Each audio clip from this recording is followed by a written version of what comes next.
d'abord, les enjeux macroéconomiques au démarrage de cette année 2023. Nous en parlons avec Samy Char, qui est avec nous en visioconférence depuis la Suisse, chef économiste de Lombard Odier. Bonjour et bienvenue, Samy. Merci beaucoup d'être avec nous. Ravi de vous retrouver. Je le disais, le risque principal pour la zone euro cette année, c'est celui d'une non-récession. Un risque qui s'est complètement renversé en quelques semaines ou quelques mois, puisque il y a quelques mois encore, on parlait d'un risque de récession qui pouvait être de 80-90% selon les calculs savants qu'on pouvait faire par rapport aux anticipations de marché. Ce risque de récession est sans doute ramené à 30% et moins peut-être aujourd'hui. La question est donc, qu'est-ce qui pourrait encore nous emmener en récession cette année en zone euro, Samy ? Alors, essentiellement, deux facteurs quand même très importants.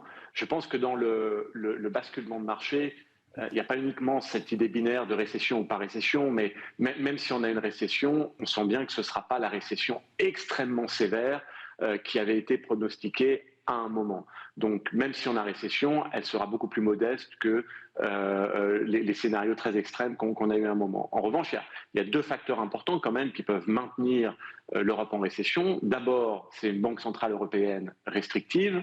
On l'estime avec un taux directeur au plafond autour de 3%. Les marchés sont un peu au-dessus de ça. Mais enfin, que ce soit 3 ou 3,25 ou 3,5%, pour nous, c'est un niveau de taux d'intérêt en territoire restrictif. Donc, ça veut dire qu'il va venir contraindre la croissance, contraindre les flux d'investissement, contraindre évidemment le résidentiel et l'immobilier. Et donc ça peut quand même être un facteur de poids dans l'idée qu'on peut quand même avoir enfin, en tout cas des épisodes récessifs. Et je dirais qu'il y a un deuxième facteur, c'est qu'on va rester dans un environnement où le pouvoir d'achat des Européens reste quand même contraint. Bien sûr, vous l'avez mentionné, Grégoire, les prix de l'énergie sont quand même revenus à des niveaux plus acceptables, mais enfin, on a quand même un choc du pouvoir d'achat qui se maintient dans les prochains mois, voire les prochains trimestres. Donc, que ce soit au niveau de la consommation ou au niveau de l'investissement, on a quand même deux raisons de pouvoir penser que l'Europe quand même connaîtra des épisodes récessifs, mais ne connaîtra pas une récession extrêmement marquée. Ça semble déjà garanti. Ce choc de pouvoir d'achat, Samy, on peut imaginer quand même que la dynamique du marché du travail, la job security en Europe et ce que je rappelais, les points de PIB de soutien budgétaire qui sont mis sur la table par les différents gouvernements en Europe. Alors, parfois plus pour les entreprises que pour les ménages, à d'autres endroits plus en soutien aux ménages qu'aux entreprises. Mais il y a quand même de ce point de vue-là un soutien budgétaire qui va là aussi entrer en pleine puissance, j'ai envie de dire, en 2023, face au choc monétaire que vous avez décrit, bien sûr, Samy. Oui, c'est vrai. Donc, une contraction de la consommation, ça paraît peut-être exagéré, mais enfin, on va continuer de voir une forme de ralentissement quand même des tendances de consommation. On a du mal, même avec le soutien fiscal et même avec les prix de l'énergie qui sont revenus à des niveaux plus acceptables, d'imaginer un rebond de la consommation. On va quand même être dans un environnement où cette contrainte demeure. Les prix alimentaires, les prix énergétiques vont maintenir quand même une certaine pression dans la capacité des Européens à consommer. Et puis, évidemment, avec une banque centrale restrictive, ce sont les flux d'investissement qui, eux, vont se contracter. Donc, on aura peut-être la moins pire des récessions, qui est une récession tirée par l'investissement plutôt que par la consommation, voire le pire du pire par la contraction des bilans parce qu'on a fait un excès. Mais enfin, on peut quand même avoir un épisode récessif un petit peu à la 2001, tiré encore une fois par cette composante investissement, alors que la consommation peut-être ne se contracte pas, mais enfin reste quand même relativement faible. Qu'en est-il du risque macro qui peut peser sur l'économie américaine cette fois, Samy, si on se rassure effectivement sur l'idée que quand bien même la zone euro traverserait un épisode récessif, ce serait loin d'être la pire des récessions, comme vous le disiez, Samy, est-ce qu'il faut être plus inquiet désormais peut-être pour les perspectives de l'économie américaine ? Pas nécessairement, mais lorsqu'on pense effectivement aux actifs américains et particulièrement aux taux américains qui ont quand même une répercussion sur l'économie mondiale, vous le savez aussi bien que moi, les marchés intègrent encore quelques hausses de taux pour atteindre 5% à peu près, on va dire, en mars, mais des baisses de taux dès juin.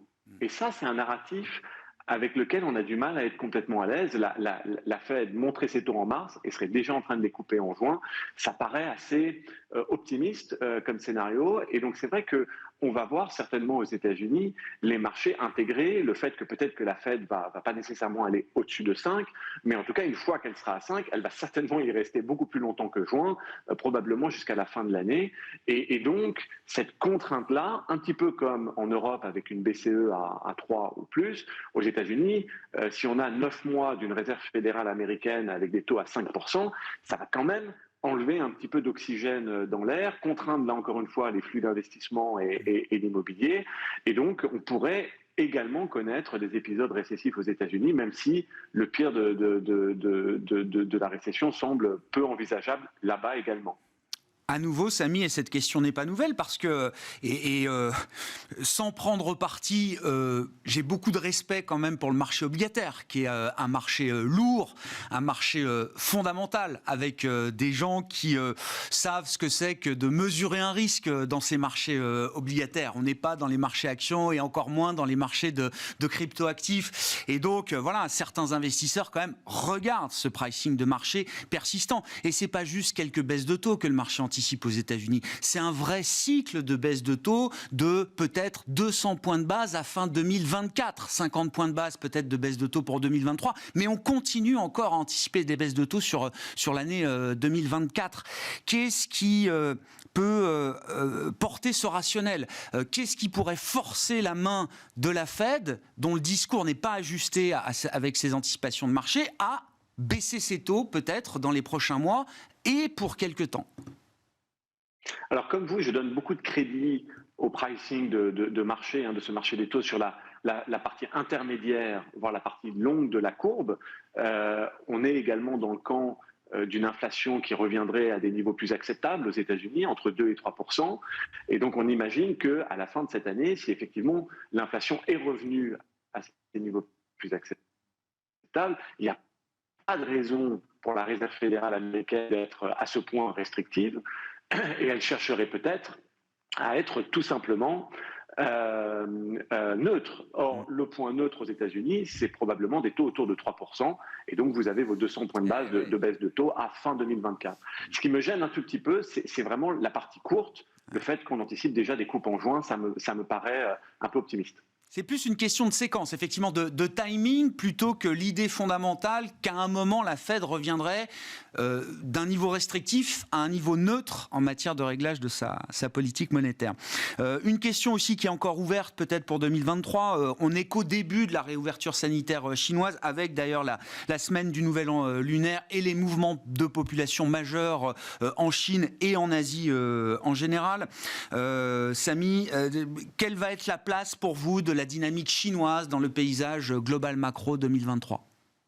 Elle est très importante puisque la Chine est vraiment un contrebalancier à ce qui se passe aux États-Unis et en Europe, avec, on vient d'en parler, des autorités monétaires restrictives et donc quand même un ralentissement de la croissance, voire des épisodes récessifs. En Chine, on a l'inverse, c'est-à-dire des autorités qui sont monétaires mais aussi fiscales, qui sont beaucoup plus expansionnistes, et donc une croissance qui va rebondir. On estime la croissance chinoise en 2023 autour de 5%, tirée bien sûr par des flux de consommation. Ça va être absolument déterminant pour les pays émergents et particulièrement l'Asie, parce que la Chine est une grosse source de demande pour les biens asiatiques et bien entendu pour les exportateurs de matières premières, on pense à l'Amérique latine. Et puis les Chinois sont généralement de gros voyageurs en Asie. On pense à la Thaïlande, à Singapour. C'est plus d'un tiers des voyageurs qui sont généralement des voyageurs chinois. Et donc pour le tourisme, ça va être très très bon. Donc ça vient contrebalancer quelque part au niveau de la croissance mondiale, avec un effet vraiment favorable pour les pays émergents et particulièrement pour les économies asiatiques. C'est une relance chinoise qui passe par l'investissement, la recette traditionnelle. Est-ce que ça peut être une relance différente de la part des autorités chinoises aujourd'hui, Samy? Non, ces autorités chinoises, elles manquent toujours un petit peu d'imagination. Elles n'arrivent pas à faire une relance qui soit un soutien aux revenus des ménages. C'est constamment des relances fiscales qui sont effectivement liées à l'investissement, souvent pas très productif. En revanche, là où la croissance va rebondir, c'est effectivement par la consommation, mais simplement parce qu'il y a une forme de frustration après avoir été enfermé si longtemps. Donc de toute façon, il va y avoir un rebond de la demande, stimulus ou pas stimulus. Mais effectivement, au niveau fiscal, c'est toujours tiré par l'investissement et on a du mal à réorienter ces stimulus fiscaux vers le consommateur et vers son revenu. Mais ceci dit, tous les facteurs économiques chinois vont être en expansion cette année et ça, effectivement, ça va quand même permettre d'être un contributeur net à la croissance mondiale après que la Chine, finalement, ait été un tel poids pour cette croissance mondiale. Enfin, elle va y contribuer beaucoup plus favorablement. Merci beaucoup Samy, merci pour cet éclairage macro au démarrage de cette année 2023. On a enlevé un certain nombre de risques extrêmes, des questions et d'autres risques restent évidemment en suspens sur la partie macroéconomique. Samy Char avec nous en visioconférence, chef économiste chez Lombard Odier.